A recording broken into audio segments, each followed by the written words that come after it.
বঙ্গোপসাগরে সৃষ্ট লঘুচাপের প্রভাবে বৃহস্পতিবারও সকাল থেকে সারা দেশে থেমে থেমে বৃষ্টি হচ্ছে।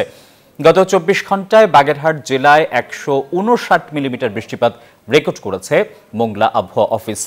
ভারী বৃষ্টির কারণে বাগেরহাট সদর, রামপাল, মোড়েলগঞ্জ, শরণখোলা, মোংলা, কচুয়ার নিম্নাঞ্চল প্লাবিত হয়েছে। দুপুর ১২টা পর্যন্ত গত ২৪ ঘন্টায় খুলনায় ৭৩.৬ মিলিমিটার বৃষ্টি হয়েছে। ভারী বৃষ্টিতে খুলনা নগরীর অধিকাংশ সড়ক পানিতে তলিয়ে গেছে। বিভিন্ন এলাকায় বাড়িঘর ও সড়কের পাশে ব্যবসা প্রতিষ্ঠানে পানি ঢুকেছে। নিম্নাঞ্চলে দেখা দিয়েছে জলাবদ্ধতা।